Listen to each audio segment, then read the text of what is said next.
But it goes deeper than this. For me, what happened after this is that I started to kind of introspect and go inside myself and do a little spiritual work, the way that I like to do on psychedelics.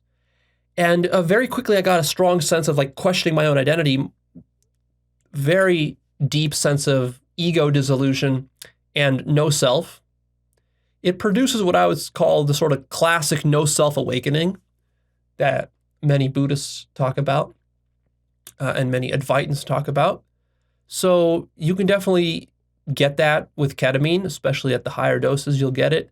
That was very easy for me to see. It was easy for me to introspect and to realize just how constructed my entire human identity is.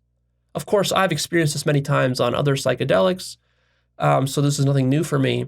But still, I would say that on other psychedelics, you can have a sort of a no-self awakening, but then usually it'll also be mixed together with a lot of like mystical visions and visionary stuff and sort of like more of the sort of like flavors of God and that kind of stuff. Whereas here, you don't get much of that. It's more bland. It's just sort of a more bland no-self, which is like a no-self awakening, which is sort of like what the Buddhists usually talk about and hold as like the pinnacle of spiritual work, is just like wipe out the self to the point where it almost feels like you're just depersonalized. Like nothing is personal. You can't be bothered to take anything personal anymore. You can't even be bothered to be afraid or to be angry or to be jealous or to be frustrated. Like it's like you're sitting there and under this ketamine state, you're like, why would I even bother with feeling that way? Why would I have these thoughts about worrying about the future or the past? It also suppresses your memory to the point where if you have problems, if you have trauma in the past, it'll probably suppress that, I would imagine, because it becomes more difficult to access your memories because a lot of those are symbolic and also highly conceptual. And yeah, so you look inside yourself, you realize there's no self there. You realize that your whole human identity is just a construction, symbolic construction. And since symbolic reasoning is not even coming up for you, you're not even like thinking of yourself as a personal biographical self anymore. You're just sitting there as a conscious being. But then it kind of went one step deeper than that for me, is then I kept contemplating and introspecting more. And then I hit upon this very profound sense of not knowing.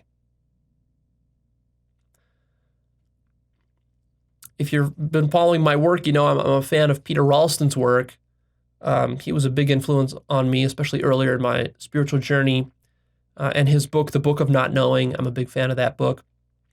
If you've read that book, if you like that book and some of his work, you can see that like what he's talking about with not knowing. If you struggle to understand what is not knowing and what is its significance, ketamine will show you. Ketamine will basically show you that you don't know anything. It shows you that all you're knowing is conceptual and symbolic, and that when that is wiped out, you literally just don't know.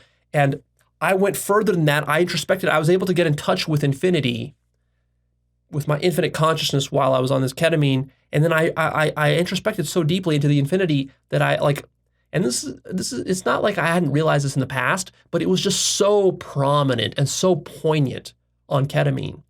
Like I had the most profound sense of not knowing that I've ever had. I don't get not knowing so much on other psychedelics.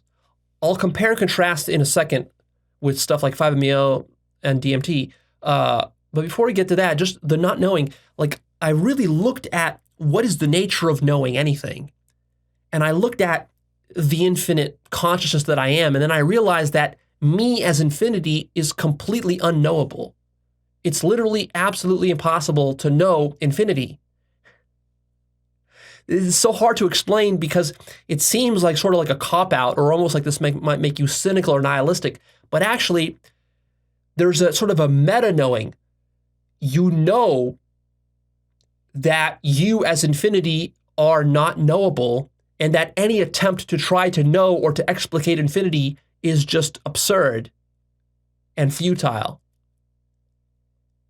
And this is not a problem for you, like it is for the conceptual mind. This can be a problem. For the ego, this can be a problem. But when you're in this ketamine state, there is no conceptual mind, there is no ego at this point. And so it becomes this deeply profound, mystical sense of not knowing, and you realize the absurdity of trying to know things. You realize how shallow and trivial and delusional that is.